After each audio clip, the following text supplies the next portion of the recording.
When my daughter-in-law told me to leave, I smiled instead of crying. I didn't feel angry or hurt, just strangely calm, as if I had been waiting for this moment for a very long time. Something deep inside me whispered, "This is your turning point." Viewers, I need a small favor from you. If this story touches your heart, please subscribe to the channel, press the bell icon. It really helps me get a boost, and I can continue sharing more stories like this. My husband came back from his trip with her, his lover, and her family. They walked into our living room, laughing and chatting like the world belonged to them. I stood there quietly, holding the kitchen counter, trying to steady myself. I remember thinking, this can't be real. This is not my life. I had spent decades building a home, creating a life that I thought was secure. My husband, to me, had always been the man I trusted, the one I shared secrets and dreams with. And now, standing in the middle of my own living room, I realized everything I had known was fragile, like glass slipping through my fingers. I took a deep breath and smiled. There was no yelling, no drama, just quiet. And I think, somewhere deep down, I already knew how I would respond. I am 55 years old. People often say I still look younger, maybe even hot.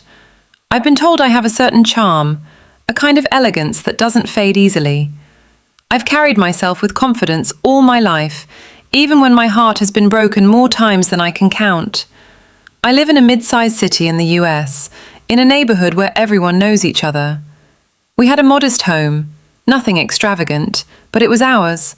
A place full of memories, birthday parties, family dinners, quiet Sunday mornings sipping coffee on the porch. I loved that house. I loved the life I built inside its walls. Nymph, Marcus, and I had been married for 30 years. He was charming, smart, and ambitious. For the first decade, I believed we were inseparable. We shared laughter, trips, and quiet nights together. But over the years, small cracks began to appear. Moments of distance, unexplained trips, late nights at work. At first, I told myself I was imagining things. I didn't want to see the truth. Our family was tight-knit, at least from the outside. Our children were grown now, 2 kids, both living their own lives. My daughter, Jasmine, had recently married, and my son, Darius, was finishing college. They were the pride of my life. I often thought about how lucky I was to have raised them to be kind, strong, and independent. Despite our busy lives, I tried to keep our family together. I hosted dinners, celebrated birthdays, and made sure everyone felt welcome.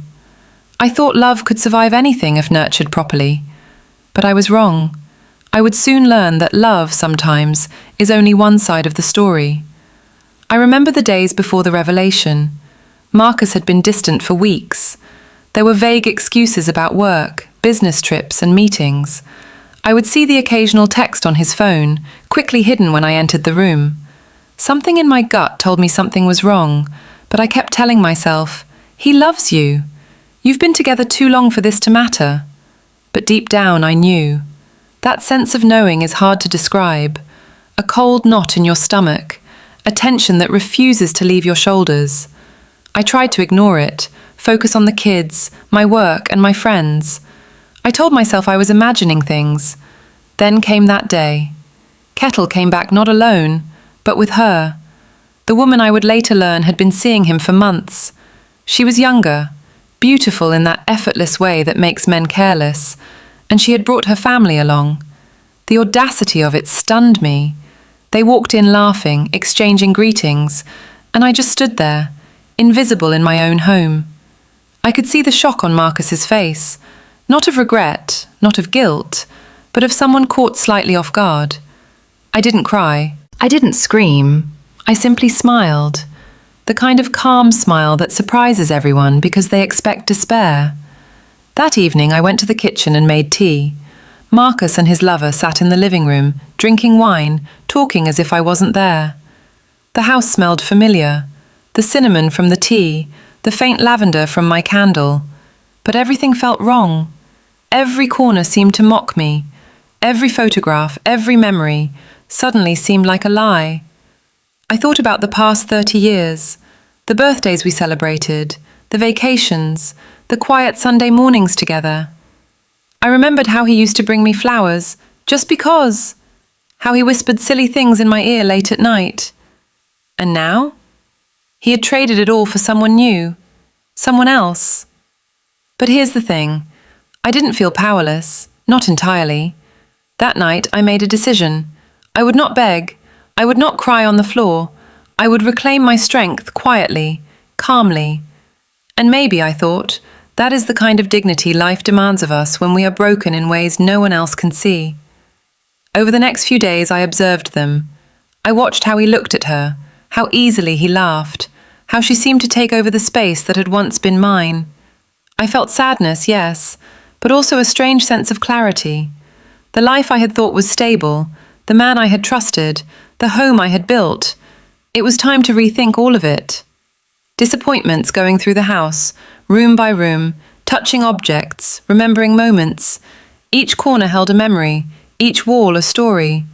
I realized that the house, this beautiful, familiar home, had become a stage for a drama I never wanted to participate in. And in that realization, I felt a spark of freedom. I began quietly planning, thinking about what I would do next. I couldn't stay trapped in a life that no longer reflected who I was. I wanted to move forward, reclaim my dignity, and find peace. I wanted to remind myself that even at 55, I had the power to choose my path. But that was easier said than done. Marcus, of course, didn't understand. He thought I would crumble, that I would beg, that I would cling to what we had. He had misjudged me. He had underestimated the quiet strength of a woman who had loved deeply and survived quietly, year after year. And so, the stage was set. The house, the family, the memories, everything was about to change. I didn't know exactly how, but I knew the first step was mine. After that day, life inside the house felt different. It wasn't chaotic or loud. In fact, it was almost eerily quiet. But every glance, every word, every movement carried weight. I could feel the tension in the air, thick and invisible. My husband, Marcus, moved around like he owned the place, which, I guess, he did. But I had owned it too. I had built it. And now I was just observing. At first, I tried to pretend nothing had changed. I went about my routines, making breakfast, checking on the plants, tidying up. But I noticed how small gestures started to sting. The way he poured coffee for her first, the way he laughed at jokes she made that he never used to find funny, and the quiet glances she gave me, smug and almost victorious, as if she knew she had taken something from me. Some nights I would sit alone in my bedroom, staring at the ceiling, thinking about the past. How did it come to this? I asked myself. I replayed memories in my head, searching for clues, wondering if there had been warning signs I had missed. And every time, a wave of sadness and disappointment hit me. Not just because of him, but because I had invested so much in someone who could so casually disregard what we had. Then there were the small moments that hurt the most. The casual comments, the little lies, the way he avoided my eyes when I spoke. One evening I asked him softly, "Marcus, did you even think about how this would affect me?" He shrugged, looked uncomfortable and said, "I didn't think it would matter." That answer stung more than anything, not because it was cruel, though it was, but because it revealed how little he had considered my feelings. For 30 years, I had given him my trust, my love, and my life, and in return, I received indifference. Meanwhile, she, his lover, seemed to grow bolder by the day. She would linger in the kitchen while I cooked, laugh too loudly in the living room, and constantly make suggestions as if she were running my home. I noticed how Marcus would lean in, whisper something in her ear, and nod like she was the most important person in the room. At first, I tried to ignore it. I told myself I was stronger than that. I reminded myself, you are in control of your reaction. You decide what hurts you. But deep down, every smile, every shared secret between them was a knife twisting slowly in my chest. Discharged, on morning, Jasmine, my daughter, called me. She was excited, talking about her new job and the wedding plans. I could hear the joy in her voice, and it made me smile. but she also sensed something was off. "Mom, are you okay?" she asked gently. "I'm fine, baby," I said, forcing a lightness in my tone. "Just tired, that's all." But I wasn't fine, not really. I didn't want my children to see me broken. I had always been their rock, their safe place. And yet, the betrayal I felt was deep and raw, something I couldn't fully share with anyone. Then came the small confrontations, subtle, almost unnoticeable to an outsider, but clear to me. One evening, I asked Marcus where he had been. He looked startled and said, "Why do you care?" That one question cut deeper than any raised voice could have. It wasn't anger. It was the realization that the person I loved had stopped valuing me. He had stopped considering me a priority. And with every passing day, the house felt less like home and more like a stage for their happiness, a happiness that excluded me entirely. I tried talking to him, calmly, gently. I said things like, "I want us to at least talk about this," or "Can we be honest with each other?" But he avoided me, or offered vague reassurances that never meant anything. Every attempt I made to connect was met with silence, excuses, or indifference. And I realized, slowly, painfully, that the problem wasn't just her. It was him. Marcus had made a choice that left me standing on the sidelines, watching someone else take my place. I remember one evening clearly. It had rained all day. I sat by the window, sipping tea, watching the droplets slide down the glass. She was in the kitchen, singing softly while she cooked dinner. Marcus was next to her, laughing, leaning in, touching her shoulder.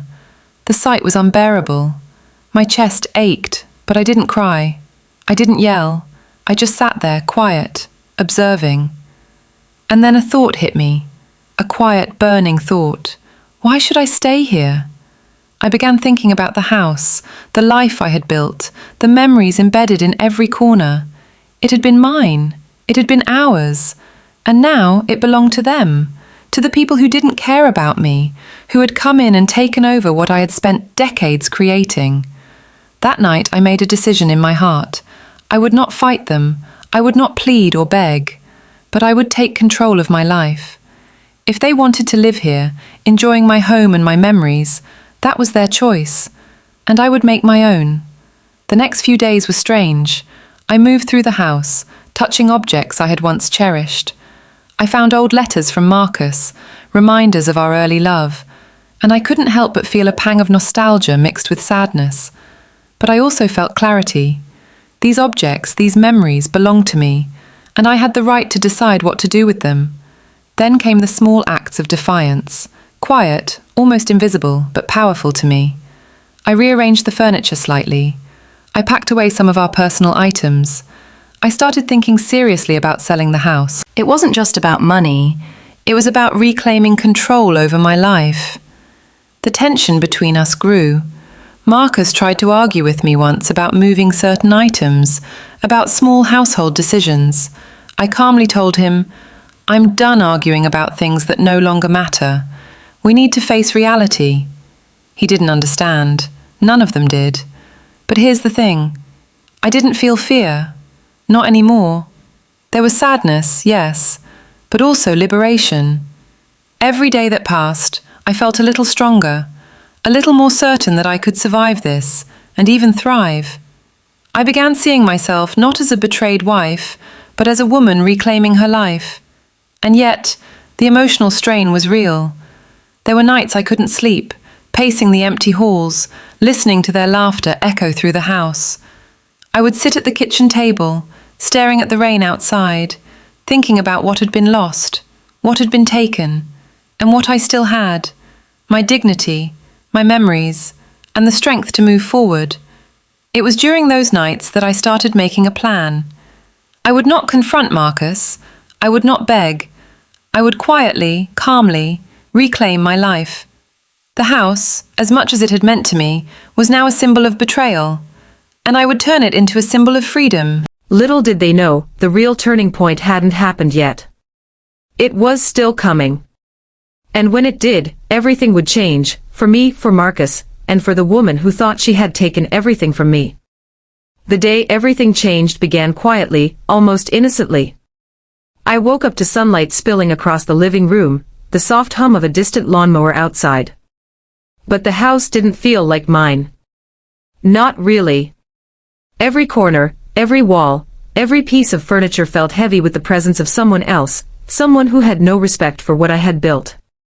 Marcus was in the kitchen with her, smiling, laughing, their voices blending in a way that made my chest tighten. For weeks, I had been observing, planning, holding back my emotions. But that morning, something inside me shifted. The calm I had maintained for so long began to ripple into quiet, determined anger.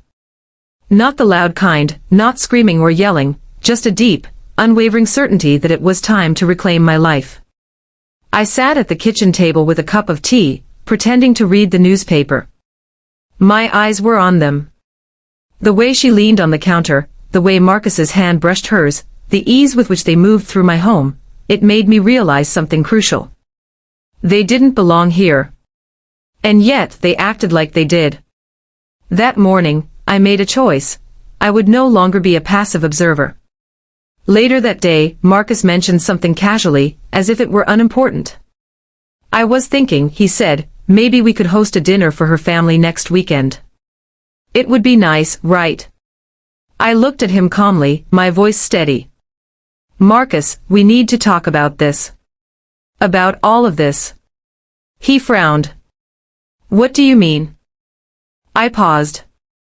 I wanted to measure my words carefully, to make him understand without shouting. I mean, this house, our life, what we've built, it's not yours to hand over to someone else. And you've made your choice clear. But I'm done pretending. I'm done being invisible in my own home. For a moment he was silent. Then he said, almost casually, what are you going to do about it? That question, that careless challenge, lit a spark in me I didn't even know was there. I realized that this wasn't just betrayal. This was a test, one I would pass, on my own terms. That evening, I began making quiet arrangements. I called a real estate agent I had known for years, someone I trusted, someone discreet. I didn't need to explain much. I simply said, I'm ready to sell my house. By the next morning, the process had begun. Contracts were signed, photos scheduled, and listings prepared. I didn't tell Marcus. I didn't need to. He assumed I would sit quietly, hope for reconciliation, or grovel for forgiveness. Little did he know, I was already moving forward, calm, deliberate, unstoppable. But before the sale was final, there was one more revelation that would shatter the last bit of my patience. One afternoon, as I was organizing some old papers in the study, I stumbled upon an envelope addressed to Marcus. I almost didn't open it, but curiosity, and a strange sense of duty to myself, pushed me. Inside, there were receipts, travel tickets, and letters, clear evidence that this affair had been going on for months, longer than I had imagined. There were even notes about financial arrangements, plans for trips, and mentions of buying gifts for her family. My heart sank, but my hands didn't shake. My eyes burned with quiet fire. I realized then that everything he had done, every lie, every hidden message, every careless excuse, had been part of a larger deception. And I, the woman who had given him everything, had been completely invisible in his mind. That night, I walked through the house, touching the walls, the furniture, the memories. I remembered the first time we had moved in, how excited we were, the laughter, the dreams. And now, it was all tainted. Or, maybe, it was time to let go. I didn't confront them directly. I didn't yell or scream. I simply moved with purpose. I began packing personal items, memorabilia, photographs, anything that held the essence of my life. Each item I packed was a small reclaiming of power. Each memory I boxed was a declaration that my life was mine, not his, not hers. The next morning, I called the real estate agent to confirm that everything was ready. The house would be sold within weeks. I felt a strange thrill, not of revenge but of liberation. For years, I had measured my worth by the life I shared with Marcus. And now, I realized my worth wasn't tied to him at all. Marcus noticed, of course. He tried to argue once, saying, "You can't just sell the house like this. It's crazy." I looked at him calmly, without a trace of fear. "No, Marcus. It's necessary. And it's long overdue." He didn't understand. He couldn't. He had assumed that I would always stay, that I would always forgive, that I would always hope for the man I once loved to return. But I was done hoping. I was done waiting. I was done being invisible. The day I handed over the keys, I felt lighter than I had in years. Standing on the porch, watching the real estate agent lock the door behind me, I breathed deeply. The air felt different, cleaner, freer, unburdened. Marcus and his lover were inside, probably confused, probably angry. But it didn't matter. I had chosen myself. I drove away slowly, letting the memories of the house fade behind me. I didn't look back.